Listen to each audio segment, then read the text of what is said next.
जय हिंद दोस्तों। आज का हमारा चैप्टर है द्रव्यों का वर्गीकरण यानी क्लासिफिकेशन ऑफ मैटर।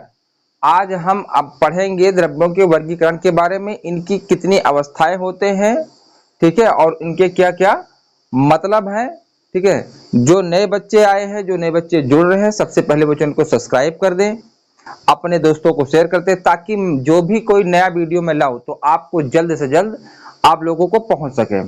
तो चलिए, हम सबसे आज का हमारा चैप्टर होगा केमिस्ट्री। इसके पहले मैंने बायोलॉजी के बारे में बताया, मैथ के बारे में बताया। इस तरह के और अच्छे वीडियो लाता रहूंगा और जल्द ही मेरा दूसरा चैनल आने वाला है जिसमें आपको कंपटीशन जो भी एग्जाम होते हैं जॉब संबंधी, उसका वीडियो आपको जल्द मिलेगा, ठीक है। आप लोग जितना ज्यादा सब्सक्राइब कर देंगे तो जल्द से जल्द मैं लाइव आने की कोशिश करूंगा। तो चलिए,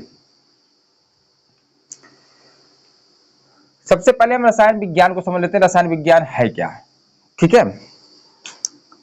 तो देखिए, हर चीज को अलग अलग बांटा गया है। तो हम सबसे पहले समझते हैं कि रसायन विज्ञान है क्या, ठीक है। तो विज्ञान की वह शाखा जिसके अंतर्गत पदार्थों के गुण, संगठन, संरचना तथा उसमें होने वाले रासायनिक परतों का अध्ययन किया जाता है, रसायन विज्ञान या केमिस्ट्री कहलाता है, ठीक है। रसायन विज्ञान की उत्पत्ति मिस्र के प्राचीन शब्द कीमिया से हुई थी। कीमिया का अर्थ होता है काली, काला रंग, ठीक है। मिस्र के लोग वहां की मिट्टी को काली मिट्टी कहते थे, तो उसी के आधार पर इसका नाम रखा गया था।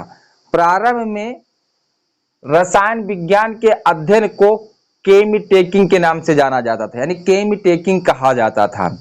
इसका जनक लेवासियों को माना जाता है, क्योंकि रसायन विज्ञान जो लाए थे, रसायन विज्ञान को जो ज्ञान कराया था, जो खोज किया था और इसके बारे में जो रिसर्च किया था, वो लेवासिये किए थे। इसीलिए इसका जनक लेवासियों को कहा जाता है, ठीक है। अब हम आते हैं द्रव्यों का वर्गीकरण। इसको द्रव्य कहिए या पदार्थ कहिए, क्लासिफिकेशन ऑफ मैटर या क्लासिफिकेशन ऑफ सब्सटेंस मतलब पदार्थ होता है, ठीक है। तो द्रव्यों को दो प्रकार में बांटा गया है, मतलब दो प्रकार के चीजों में बांटा गया है, ठीक है। एक भौतिक आधार और एक रासायनिक आधार।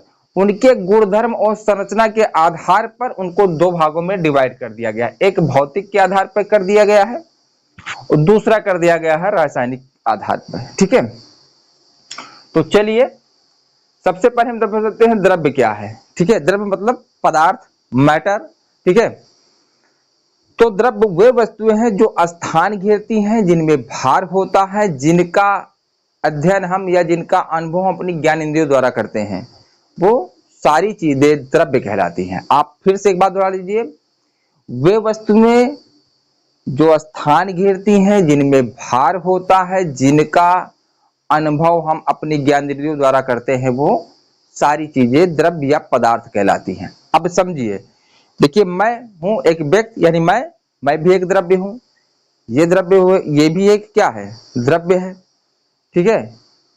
और ये बोतल है, ये भी क्या है, द्रव्य है। हर चीजें हमें अलग अलग दिखाई देती हैं, क्यों? इन्हीं के कारण, उनके आकार के अनुसार हमें हर चीजें छोटी बड़ी दिखाई देती है, ठीक है। तो हमने अभी द्रव्य में बात किया कि जो वस्तुएं में भार होता है, ठीक है, जो स्थान घेरती है। स्थान घेरे मतलब जिसका उतना आयतन होता है। आयतन क्या होता है, सबसे पहले आप आयतन को समझ लीजिए, ठीक है। जो वस्तु जितना स्थान घेरती है वह उस वस्तु का आयतन होता है। मान लीजिए, देखिए आप, यहां पे कोई वस्तु है, ठीक है, ये देखिए आप, ये देखिए आप। अब ये वस्तु जितना स्थान घेरेगी, ये उस वस्तु का आयतन हो जाएगा। मान लीजिए ये क्या है, ये पेन है या ये मार्कर है, इसको हम जहां पे रखेंगे वो उतना स्थान घेर लेगी। आप अनुभव की बात किया कि अपनी ज्ञान द्वारा अनुभव करते हैं। आप इसको हाथ में लेंगे तो आप सोचेंगे कितना ग्राम होगा, 20 ग्राम, 10 ग्राम, एक अनुभव लगाओगे। आप जब रोड पे निकलते हो तो देखते हो, आप गाड़ी से जाते रहते हो या साइकिल से जाते हो, तो साइड में अगर ट्रक वगैरह या कोई बड़ी गाड़ी आती है, छोटी गाड़ी 4 व्हीलर आती है, तो आप साइड में क्या होते हैं, जब साइड नहीं होता तो आप उस जगह को छोड़ते हो, आपको ये अनुभव होता है कि इतनी जगह में छोड़ दूंगा तो ये ट्रक या फोर व्हीलर कोई भी गाड़ी यहां से निकल जाएगी। तो आपका ये अंदाजा होता है कि ये गाड़ी इतना स्थान घेर रही, जितना स्थान वो गाड़ी घेर रही है उसका वही आयतन होता है। तो आयतन समझ में आ गया। चलिए अब इसको दो रूपों में बांटा गया, हमने बता दिया, इनके गुणधर्म और संरचना के आधार पर इसको दो भागों में डिवाइड कर दिया गया है। एक हो गया है आपका भौतिक आधार और दूसरा हो गया है रासायनिक आधार। भौतिक आधार पर इनको तीन चीजों में आप समानता पढ़ते आए हैं आज तक, शुरू से लेकर जो भी बच्चे पढ़े हैं वो द्रव्य की तीन अवस्थाएं पढ़े हैं, ठोस, द्रव, गैस, ठीक है, सॉलिड, लिक्विड, गैस, ठीक है। आज इसकी तीन अवस्थाएं और भी होती हैं जिन्हें आप शायद ना जानते हो। तो इसकी जो तीसरी और चौथी अवस्था होता है प्लाज्मा, और पांचवी अवस्था होता है बोस आइंस्टीन कंडेंसेट, और छठवीं अवस्था होता है फर्मोनिक कंडेंसेट। तो सबसे पहले हम ठोस को समझ लेते हैं कि ठोस है क्या, ठीक है। इसका देखिए भैया, ठोस का मतलब होता है कोई चीज ठोस हो, जैसे ये है तो ये ठोस है, ठीक है। तो इसका आकार फिक्स है और इसका आयतन भी फिक्स है। तो ठोस क्या होता है, ठीक है। ठोस में आकार और आयतन दोनों निश्चित होते हैं। इनके बीच के कण बहुत पास पास होते हैं, इनका अंतराकोण बल बहुत करीब करीब होता है, ठीक है। ये बहते नहीं है, बहते का मतलब है लुढ़क जाते हैं, लेकिन बहते नहीं है, ये लुढ़कते हैं, बहते नहीं है, ठीक है।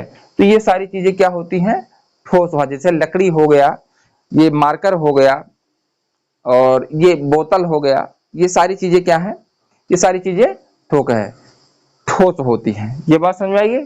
तो आपने क्या सकते, इसका आकार और आयतन दोनों निश्चित होते हैं, इनके कणों के बीच बहुत पास पास होते हैं, इनके कणों के बीच जो आकर्षण होता है बहुत पास पास होते हैं, इनका अंतराकोण से बहुत पास पास में होते हैं, ठीक है।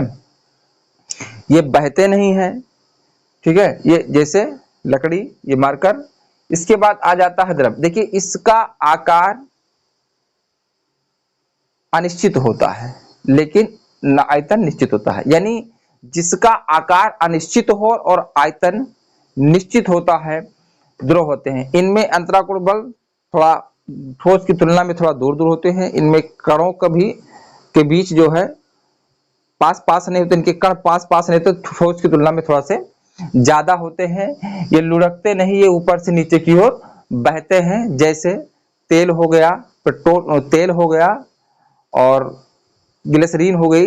ये सारी चीजें क्या है, जो चीज तेलीय है, पानी हो गया है और रिफाइंड वगैरह हो गया, ये सारी चीजें क्या होती हैं, दूध हो गया है, ये सब लिक्विड में होती हैं, ठीक है। तो ये क्या होती हैं, इसका आयतन निश्चित लेकिन आकार अनिश्चित होता है, यानी इसको जिस बर्तन में रखोगे उसी का आकार ग्रहण कर लीजिए। मान लीजिए ये हमने ग्लास लिया है और हमने बोतल लिया है, अगर इसमें हम पानी को डालेंगे तो ये गिलास का आकार ग्रहण कर लेगी, आयतन तो उतना ही रहेगा लेकिन ये क्या करेगी, गिलास। और कटोरी में डालोगे आप तो वो कटोरी का आकार ग्रहण कर लेगी, यानी जिस बर्तन में रखोगे उसी का आकार ये बना लेती है। जैसे में आपका हो जाता है दूध, पानी, मिट्टी का तेल, रिफाइंड, ये सारी चीजें जो होती हैं वो द्रव में आती हैं, ठीक है। तीसरी है आपकी गैस अवस्था, ठीक है। इसका भैया न तो आकार निश्चित है और ना ही आयतन निश्चित होता है, ये दोनों अनिश्चित, यानी अगर इसको खुले में छोड़ दिया तो खत्म। आप गैस सिलेंडर चलाते हो, एलपीजी को अगर खुला छोड़ दो तो थोड़ी देर बाद सिलेंडर पूरा खत्म हो जाएगा। तो इसका तो भैया ना तो आकार निश्चित है ना तो आयतन निश्चित है। कहने के मतलब एक पुलिस की दोस्ती की तरह, ना पुलिस वालों की ना दोस्ती अच्छी ना दुश्मनी अच्छी। तो इसका ना तो आकार निश्चित है ना तो आयतन निश्चित है, ठीक है। इसके अंतराकोण बल द्रव की तुलना में दूर दूर होते हैं, इनमें आकर्षण बल कम होता है, इसका घनत्व भी सबसे कम होता है, सबसे ज्यादा घनत्व ठोस का होता है, फिर इससे थोड़ा कम द्रव का होता है, और इसका घनत्व द्रव और ठोस की तुलना में सबसे कम होता है, ठीक है। ये चारों दिशाओं में ये बहते नहीं, चारों दिशाओं में उड़ जाते हैं, फैल जाते हैं। तो ये क्या होती है, इसकी गैसीय अवस्था होती है। ये आपको बात में हो गई। इसकी चौथी अवस्था आ जाती है प्लाज्मा। प्लाज्मा क्या होता है, देखिए गैस का ही रूप जो होता है प्लाज्मा होता है, ठीक है। गैसों के द्वारा ही समझो कि आपको प्लाज्मा का रूप मिला है, ठीक है। प्लाज्मा का कोई चीज अगर जितना तापमान में गर्म होती है उसको अगर ज्यादा गर्म किया जाए तो वो गैसीय अवस्था में परिवर्तित हो जाती है। जैसे ज्वालामुखी का विस्फोटक, ये क्या है? प्लाज्मा है। पिघला हुआ लोहा लाल कलर का, वो भी क्या है? प्लाज्मा है। सूर्य, जलता हुआ सूर्य, चमकते हुए तारे, ठीक है, ये सारी चीजें प्लाज्मा की होती हैं। ये बात समझ में आ गई। अब इसका अगर हम उदाहरण सही सही आपको दें तो आपने देखा हो जो घर में कलर टेलीविजन होता है वो प्लाज्मा का सही उदाहरण होता है, ठीक है। क्योंकि जो टीवी आप देखते हो सबसे आगे प्लेट लगी होती है, मतलब शीशे की, उसके बाद फिर एक प्लेट, फिर एक प्लेट, तो उसके अंदर जो है नियान और जिनान गैस का मिश्रण होता है, ठीक है। जब उसमें हम विद्युत धारा प्रवाहित करते हैं तो उसमें क्या होते हैं? छोटे छोटे डॉट डॉट, छोटे, जब देखा आपने, जब पहले पिक्चर आती थी, पिक्चर ट्यूब होती थी, तो कोई अगर मूवी हम नहीं लगाए हैं या कोई सीडी नहीं लगाए हैं तो टीवी ऑन करते तो झिलमिल झिलमिल छोटे छोटे लाखों की करोड़ों की संख्या में डॉट डॉट होते हैं। उन डॉट डॉट को हम पिक्सल कहते हैं। और जब उसमें धारा प्रवाहित होती है तो उसमें जो गैस होती है, उसके अंदर पिक्चर ट्यूब के अंदर एक गैस होती है, अगर ज्यादा होती है तो फटती भौंक से लग जाती है। तो उसके वो जो होती है वो अक्रिय गैस नियान और जियान का मिश्रण होता है। जब उसमें हम विद्युत धारा भेजते हैं, धारा प्रवाहित की जाती है, तो उसकी जो किरणें होती है उसमें तीन कलर के कणों का, प्रकाश की तीन कणों का मिश्रण किया जाता है, हरा लाल पीला का। जब उसमें धारा प्रवाहित तो वो क्या होती है? चमकती है, और वही चमकती हुई चीज हमें पर्दे पे दिखाई देती है। आप इसको प्लाज्मा का उदाहरण दे सकते हो। तो ये इसकी चौथी अवस्था है, ठीक है, इसकी चौथी अवस्था है। पांचवी अवस्था इसके बोस आइंस्टीन कंडेंसेट, ठीक है, बोस आइंस्टीन कंडेंसेट। सत्येंद्र नाथ बोस ने 1924 से 1925 के बीच में इसको कहा था, इसकी पांचवी अवस्था को खोजा था, ठीक है। तो पांचवी अवस्था का मतलब होता है कोई तत्व, कोई भी तत्व हो, किसी तत्व के परमाणुओं को जीरो से, किसी तत्व के परमाणुओं को 0 केल्विन से लेकर 0 केल्विन यानी 0 केल्विन से लेकर -273 डिग्री सेंटीग्रेड तक जब इसको ठंडा किया जाता है तो इसको बोस आइंस्टीन कंडेंसेट की अवस्था कहा जाता है, ठीक है। 1924 के 1925 के बीच में इसको कहा था। यानी कि 0 केल्विन से लेकर -273 डिग्री के सेंटीग्रेड किसी पदार्थ को ठंडा किया जाता है तो उसको हम क्या कह सकते हैं? बोस आइंस्टीन कंडेंसेट, ठीक है। इसकी खोज सत्येंद्र नाथ बोस ने 1924-1925 के बीच में किया था, ठीक है। आपने पहले इन भौतिक, आप शुरू से 3 राज्य पढ़ते आए हैं, ठोस द्रव गैस, और ये 3 राज्य और समझो बने हैं, ठीक है, प्लाज्मा, बोस आइंस्टीन कंडेंसेट, और एक छठी अवस्था होता है, ठीक है, फर्मोनिक कंडेंसेट। ठीक ये बोस आइंस्टीन कंडेंसेट का ही रूप होता है, थोड़ा सा अंतर होता है, ये सामाजिक होता है, क्योंकि एक दूसरे से क्लस्टर होते हैं, जुड़े होते हैं, तो इसको सामाजिक कहा जाता है, और फार्मोनिक कंडेंसेट को गैर सामाजिक कहा जाता है। सिर्फ थोड़ा से अंतर है, बाकी सेम ही चीजें हैं। छठी अवस्था और पांचवी अवस्था सेम चीज है, लेकिन थोड़ा सा अंतर है। एक ये जो क्लस्टर होते हैं मतलब करीब करीब होते हैं, तो इसमें देखिए एक ठंडा होते हैं तो करीब करीब होते हैं, और इसमें गैर समय इससे थोड़ा से दूर होते हैं, तो फर्मिक कंडेंसेट कहा जाता है, ठीक है। इसको सामाजिक कहा जाता है, इसको गैर सामाजिक कहा जाता है। तो ये भौतिक आधार पर द्रव्य की अवस्थाएं हो गई। आपने इसके पहले 3 अवस्थाएं अर्थात 3 राज्य पढ़े थे, ठोस द्रव गैस, और 3 राज्य और है प्लाज्मा, बोस आइंस्टीन कंडेंसेट और फर्मिक कंडेंसेट। तो हमें लगता है आपको यह समझ में आ गया होगा, ठीक है। अब इसका दूसरा डिवाइड रासायनिक आधार पे किया गया है, शुद्ध पदार्थ और मिश्रण, ठीक है। शुद्ध पदार्थ भैया तत्व और यौगिक आते हैं। शुद्ध पदार्थ का मतलब प्योर सब्सटेंस, और मिश्रण मिक्सचर, ठीक है। तत्व एलिमेंट, यौगिक कंपाउंड, ठीक है। तो हम समझ लेते हैं पहले कि तत्व क्या है, ठीक है। हम सबसे पहले तत्व क्या है, तत्व को समझते हैं, ठीक है। समझ में आ रहा बात? तो देखिए भैया,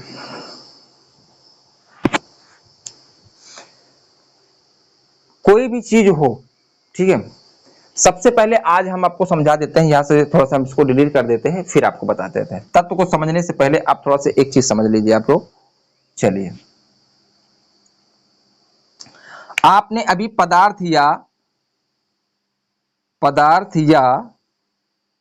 द्रव्य के बारे में समझा। द्रव्य की कितनी अवस्थाएं? सामान्यतः 3 होती हैं, लेकिन 6 हैं भैया। सामान्यतः आप जब पढ़ से आए तो 3 थी, अब कितनी हो गई है?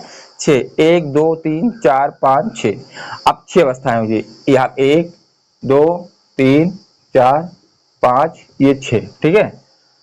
पदार्थ या द्रव्य, ठीक है। पदार्थ क्या है तो हमने बता दिया है, वही वस्तु जो स्थान घेरती है, जिसमें भार होता है, जिनका अनुभव अपने ज्ञानेंद्रियों द्वारा करते हैं, वो पदार्थ कहलाता है। पदार्थ बना कैसे है? देखिए, कण, किसी भी पदार्थ के बारीक से बारीक टुकड़े को हम कण कहते हैं, और इन बारीक टुकड़ों को फिर मिला दिया जाए तो पदार्थ बन जाता है। अगर इसको छोटा कर दिए तो कण, और मिला दिए तो पदार्थ, छोटा कर दिए तो कण, मिला दिए तो पदार्थ। उसी तरह तत्व होता है भैया। तत्व जो होते हैं पृथ्वी पे, तत्व की खोज जो हुई 118 हुई है, ठीक है, जिसमें आपके 94 आपके प्रकृत वाले हैं, यानी प्रकृति में मिले हैं, और जो 24 है आपके, वो संश्लेषित है, यानी कृत्रिम द्वारा तैयार किए गए हैं। तो इसको मिलाओगे तो 118 हो जाए। अब तक जो 118 तत्वों की खोज हुई है। अब तत्व क्या है? तो भैया तत्व वे शुद्ध पदार्थ है। अब इसको हम थोड़ा सा डिलीट कर देते हैं, फिर समझाते हैं। ये बात समझ में आ गई है ना? चलिए, समझ में आ रहा है? चलिए, नहीं मेहनत कीजिए, मेहनत से मत कीजिए। देखिए, हम बता दें, पढ़ाई, एजुकेशन एक ऐसी लाइन है, एजुकेशन खुले में रखे लोहे के सामान होती है। जब खुले में कोई लोहा रखा होता है तो उसकी कोई वैल्यू नहीं होती, उस पर जंग लग जाता है। लेकिन अगर वही लोहा किसी कंकड़ के साथ, सीमेंट के साथ अगर मिक्स हो जाता है तो आपको एक छत दे देता है।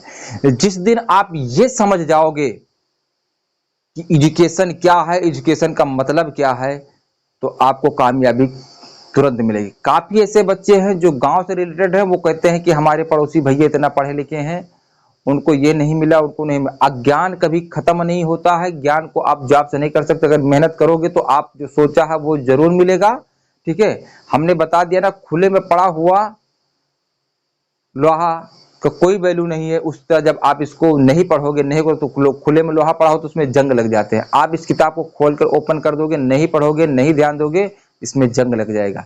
जिस दिन इसकी काबिलियत को समझ जाओगे कि पढ़ाई का क्या मतलब है, जिस तरह, तो आपको कामयाबी जरूर मिलेगी। और जैसे लोहा कंकड़ और पत्थर के साथ मिलकर, सीमेंट के साथ मिल जाता है तो हमें छत्र देता है, छाया देता है, हमारा छाया देता है, छत्र बन जाता है। उसी तरह अगर जिस दिन समझ जाओगे तो आपको कामयाबी जरूर मिलेगी। तो ये इसमें जंग मत लगने दो, आप पढ़ाई कीजिए, ठीक है। चलिए, हम समझ रहे थे तत्व क्या है। तत्व भैया एलिमेंट, तत्व भैया एलिमेंट, एलिमेंट्स क्या है, ठीक है। तत्व वे शुद्ध पदार्थ हैं जो एक ही परमाणु से मिलकर बने होते हैं। तत्व वे शुद्ध पदार्थ हैं जो एक ही परमाणु से मिलकर बने होते हैं। परमाणु क्या है? जो हम परमाणु बताएंगे तो आपको समझा देंगे, लेकिन परमाणु के बारे में आप एटम के बारे में थोड़ा समझ सकते हैं, ठीक है। एटम को जो खोजा था डाल्टन ने किया था, इससे पहले कार्डान ने खोजा था, लेकिन इस पर हम बहस करेंगे, इसका हम अलग से वीडियो बनाएंगे, उसमें बता देंगे, ठीक है। परमाणु बहुत छोटा होता है, स्वतंत्र अवस्था, परमाणु मतलब धूल कण हो जाते हैं, ठीक है, ठीक है। बात समझ में? किसी पदार्थ का वह सूक्ष्म कण जो स्वतंत्र अवस्था में नहीं रह सकता है, रासायनिक क्रिया में भाग ले सकता है, रासायनिक क्रिया द्वारा अलग किया जा सकता है, एटम कहा जाता है या परमाणु कहा जाता है। इसके बारे में हम बाद में बात करेंगे, अभी हमारा टॉपिक यहाँ चल रहा है, फिर इस पर हम बात करते हैं, ठीक है। तत्व वे शुद्ध पदार्थ हैं जो एक ही परमाणु से मिले होते हैं, मतलब उसमें कोई मिलावट नहीं होती है। जैसे AU AG, ठीक है, Cl, ठीक है, Mg, ये चीजें क्या है? ये भैया तत्व हैं, ठीक है। इसमें कोई मिलावटी नहीं है। अगर AU यानी सोना है तो सोना है, चांदी है तो चांदी है, क्लोरीन है तो क्लोरीन है, मैग्नीशियम है तो मैग्नीज है, ठीक है। तो ये सारी चीजें क्या होती हैं? तत्व होती हैं, ठीक है। इसमें कोई मिलावटी नहीं होता है। इसका फिर एक डिवाइड और किया गया है, शुद्ध पदार्थ में बता रहे हैं। दूसरा है यौगिक, दूसरा भैया यौगिक, दूसरा क्या है आपका? यौगिक। इंग्लिश में उसको कहा जाता है कंपाउंड, ठीक है। यौगिक क्या होता है? ठीक है, जब दो या दो से अधिक तत्व या पदार्थ एक निश्चित अनुपात में मिलकर नए पदार्थ का निर्माण करते हैं तो यौगिक कहलाते हैं। फिर समझिए, जब दो या दो से अधिक तत्व या पदार्थ एक निश्चित अनुपात में मिलकर नए पदार्थ का निर्माण करते हैं, नया पदार्थ बनाते हैं, तो यौगिक कहलाते हैं। ठीक है, यौगिक का मतलब है यही तत्व। ठीक है, जो तत्व है, हाइड्रोजन हो गया, ठीक है, हाइड्रोजन हो गया बबुआ आपका, और ऑक्सीजन हो गया। ठीक है, इनको दोनों को मिला दिया तो यौगिक हो गया। ठीक है, छोड़ेंगे न साथ तेरा साथ हो मरते दम तक, छोड़ेंगे न साथ, क्या एक गाना है, छोड़ेंगे न साथी तेरा साथ मरते दम तक, मरते दम नहीं अगले जन्म तक। कहने का मतलब है जब दो तत्व आपस में मिल जाएंगे तो भैया यौगिक बनेंगे। तो कहने का मतलब है छोड़ेंगे न साथ तेरा साथ हो साथी मरते दम तक। H2O CO2 बबुआ, ये क्या है, ये यौगिक है। इनको अलग कर दो, हाइड्रोजन बबुआ अलग हो गया, ऑक्सीजन बबुआ अलग हो गया, तत्व बन गया, मिला दिए तो यौगिक हो गया। छोड़ेंगे न साथ तेरा साथ हो साथी मरते दम तक। ठीक है, अब देख भैया यहां पे, अब इसमें क्या है, H2O, ये जल है, ये बन गया यौगिक। उदासीन होता है, उदासीन बताएंगे कैसे उदासीन बनता है, ये हम जब चैप्टर पढ़ाएंगे तब बताएंगे। अब हाइड्रोजन का भैया देखिए H2O, तो हाइड्रोजन का भार 2, ऑक्सीजन का 16, तो 2:16, 2 एकम 2 और 2 अट्ठे 16, 1:8, यानी इसका 1 और इसके 8 तत्व। ठीक है, इसका 1 और इसका 8 मिला के बना है जल। ठीक है, इसका ये बात समझ में आई, समझ में आई बात। तो ये हो जाता है यौगिक। आपका कार्बन डाइऑक्साइड CO2, कार्बन और ऑक्सीजन का मिश्रण है तो CO2 है। ये मिल गए तो यौगिक, अलग हो गए तो तत्व, मिल गए तो यौगिक, अलग हो गए तो तत्व, मिल गए तो यौगिक, अलग हो गए तो तत्व। ये समझ में आई बात। छोड़ेंगे न साथ तेरा साथी मरते दम तक है तो यौगिक है, अलग हो गए तो तत्व है, एलिमेंट है। बात समझ में आ गई। चलिए, अब इसको भैया डिवाइड किया गया है, तत्व को 3 भागों में डिवाइड किया गया है। ठीक है, तत्व को 3 भागों में डिवाइड किया गया है। एक किया गया है धातु, जिसको हम कहते हैं मेटल, एक है आधातु, जिसको कहते हैं नॉन मेटल। भैया नॉन मेटल कहा जाता है। और तीसरा बाबुआ उपधातु, ठीक है, जिसको कहते हैं मेटलाइड। ठीक है, मेटल क्या होता है, हम आपको जो पीरियोडिक टेबल बताएंगे, ठीक है, 118 तत्वों के बारे में बताएंगे, तो उस पीरियोडिक टेबल में यानी कि आवर साड़ी में हम आपको धातु अधातु तत्वों के नाम, ठीक है, आपको बता दिया जाएगा, उनके संकेत बता दिया जाएगा। आप वीडियो को तुरंत सब्सक्राइब करें, लाइक करें, शेयर करें, तभी आप पढ़ पाओगे, नहीं तो नहीं पढ़ पाओगे। आपको सब्सक्राइब करना ही होगा, ठीक है, तभी आपको सारी चीजें की जानकारी मिलेगी। चलिए, हम मेटल समझते हैं। ठीक है, मेटल क्या होता है, धातु क्या होते हैं। ठीक है, तो भैया धातुएं क्या होती हैं, चमकदार होती हैं। ठीक है, 3 भागों में डिवाइड किया है, इसको बता देंगे, फिर आपको हम मिश्रण के बारे में अगले वीडियो में बताएंगे। पहले आप 3 चीजों को समझ लीजिए। भैया धातुओं में चमक होती है, ये विद्युत की सुचालक होती है। ठीक है, ये आघात वर्धनीय होती है, मतलब इस पर आघात करोगे तो टूटेंगे नहीं, आघात वर्धनीय होते हैं। इनको पीटकर चादर के रूप में ढाला जा सकता है, इनको चादर बनाया जा सकता है। तो ये सारी चीजें क्या हो जाएंगी, धातु हो जाएंगी। ठीक है, ये सारी चीजें धातु हो जाएंगी। तो धातु की क्या समझ में आई बात। अब धातु में क्या क्या हो गया आपका, बेरिलियम हो गया भैया, बोरान हो गया, ठीक है, और बेरिलियम, बोरान, लिथियम, पोटेशियम, ये सारी चीजें क्या हैं, धातुएं हैं। अब आपका आता है अधातु। अधातुएं का मतलब होता है ये चमकदार नहीं होती हैं, ये विद्युत के सुचालक नहीं कुचालक होती हैं, ये आघात वर्धनीय नहीं होते हैं, इनको पीटोगे तो ये टूट जाएंगे। ठीक है, ये इनको पीटोगे तो टूट जाएंगे। तो ये चीजें क्या होती हैं, अधातु होती हैं। उपधातु क्या होती हैं, उपधातुएं जिनमें भैया दोनों के गुण मिलता हो, जिसमें भैया धातु भी आता हो और आधात भी आता हो। समझ में आई बात? समझ रहे हो? कहने का मतलब दोनों हो, लो स्त्री पुरुष दोनों हो गए। जैसे उपधातु, ठीक है, जैसे एक होता है, कहते हैं ना कि कोई स्त्री ना हो ना पुरुष ना हो तो उसको ट्रांसजेंडर कहा जाता है, ट्रांसजेंडर कहा जाता है। उसी तरह भैया धातु और अधातु के गुण मिल जाए तो उपधातु हो जाता है, यानी मेटलाइड हो जाता है, जिसमें दोनों के गुण पाए जाता है। ये छलभंगुर भी हो सकती है, घातवर्धनीय भी हो सकती है, कुचालक भी हो सकती है, नहीं भी हो सकती है।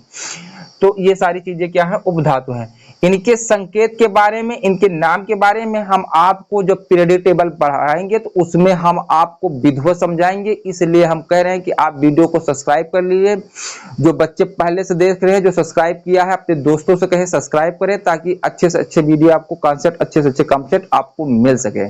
ठीक है, तो इसके बाद जो हम आपको बताएंगे बच्चों, रासायनिक आधार पे हमने शुद्ध पदार्थ में हमने बता दिया है तत्व और यौगिक, और तत्व के हमने पार्ट बता दिया। अब हम बताएंगे यौगिक। यौगिक को दो भागों में बांटा गया है, कार्बनिक और अकार्बनिक क्या है।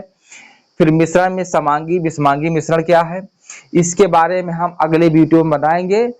ठीक है, तो जय हिंद दोस्तों, फिर मिलेंगे अगले वीडियो में।